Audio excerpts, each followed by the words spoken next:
Hey, welcome to Cow Free Kicks. On this channel I review leather-free sneakers only. I've been gone for a little bit to take some downtime, but now I am back and very excited to bring you this review of the New Balance Fresh Foam ROAV version 2.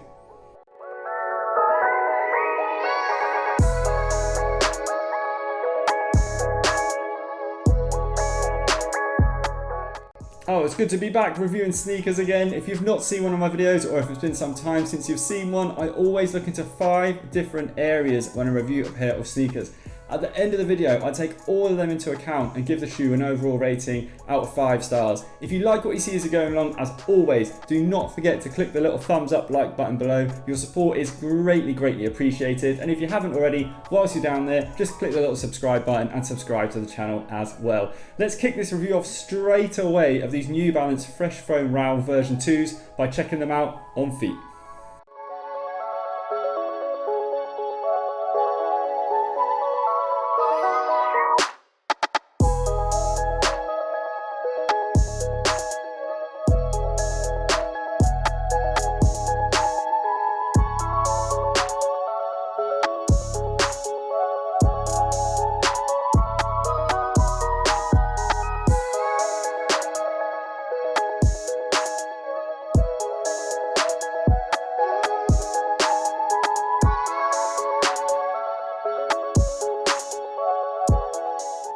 I was a huge fan of the New Balance Fresh Foam ROAV version 1s. Cast your mind back to a couple of years ago when they were first released. I really liked that silhouette. I loved the ultra heel at the back. I loved the fact that the dimples were placed on the midsole, and the midsole had a nice rise to it towards the heel, and it was very chunky. I liked the chunky round laces, and I liked the feel of the knit on top. It wasn't incredibly soft, but it was soft.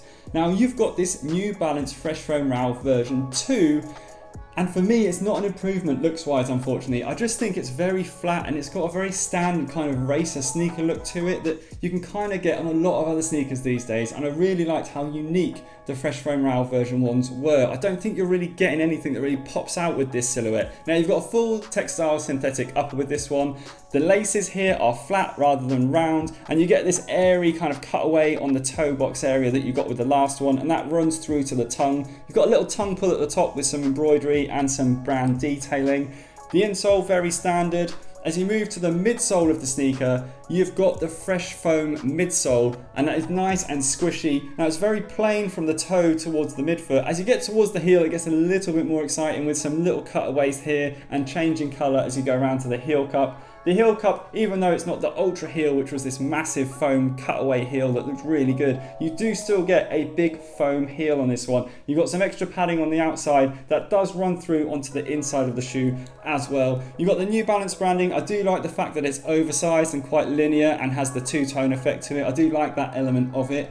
With the Fresh Foam midsole, on this one, it is quite chunky, and it actually covers a lot of the grip on the bottom as well. You've only got additional kind of rubberized grip on the heel here and the toe area. The rest of it is the Fresh Foam midsole that goes directly onto the ground. So looks wise, I think they look all right, but unfortunately it's no improvement on the previous version for me. Next, I want to move on to their comfort, where I want to put this Fresh Foam midsole to the test.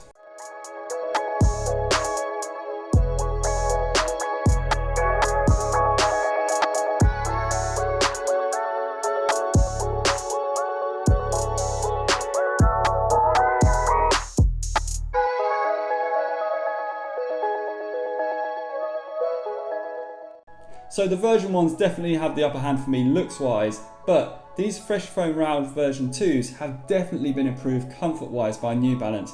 Now I'm not sure if they've improved the Fresh Foam technology from the version 1s, but it definitely feels more squidgy underfoot and more responsive. And you can see from the step test that you get a nice amount of responsive bounce back from every part of the midsole, from the toe, the midfoot, and also the heel. And it definitely feels a lot more squishy and comfortable in the midfoot and the heel than the rest of the shoe. But again, it's a nice ride under the whole length of your foot. Now that extra comfort may come from the fact that this Fresh Foam midsole is really coming in direct contact with the ground for large areas of your foot here. You've only got this extra rubberized grip on the forefoot of your big toe here and the heel where they're going to be those hard wearing areas. So you're getting a lot of direct contact from the midsole to the surface of the floor, which I do think adds to the comfortable ride that you get with these shoes.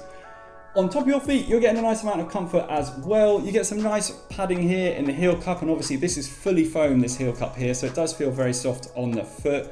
The height of the heel cup I quite like as well, because it does make you feel nice and supported. It would possibly benefit from a heel tab pull here on the heel cup, because it was a little bit of a squeeze getting these on. And also, it's a little bit of a squeeze in the toe box area as well. Now, I'm the perfect size 10 UK lengthwise. My feet are a little bit wider than average, but I found that there was enough area widthwise in the toe box, but lengthwise, my toes did come right to the end. Now, whilst it wasn't too uncomfortable, I could definitely see it becoming uncomfortable over the long term, so I definitely would switch these up to go half a size bigger. Next, I want to move on to their weight, where I'm going to pop them on the scales and show you how much they weigh.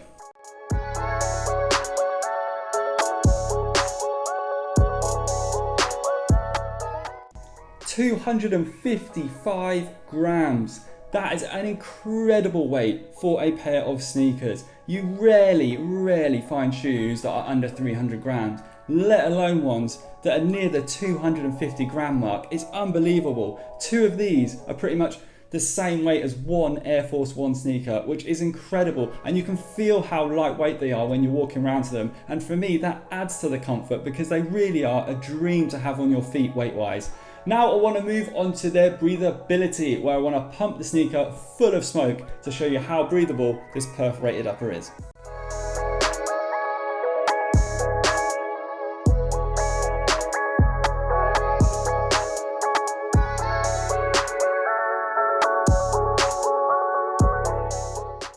A really good result in the breathability test there. You can see the smoke really came out in large amounts from the toe box area of the shoe. Now, you've got this heavily perforated fabric on the toe box, but like I mentioned earlier, there is a fabric underneath that kind of creates an inner sock liner, so that does impact the breathability slightly. It's not flowing out as quickly as you possibly expect with all these perforations. And also, there wasn't any smoke release from anywhere but the toe box area, because you can see there's some underlying fabric here just in the midfoot, and then you've got this additional TPU detailing as well.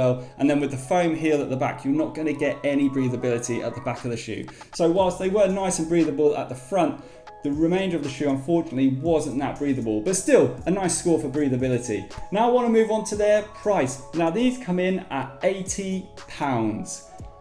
I think that's an incredible price for a shoe, for me, that is so, I don't know if there's going to be many shoes around this weight that I'll ever review. And also, comfort-wise, for this money, it's really good.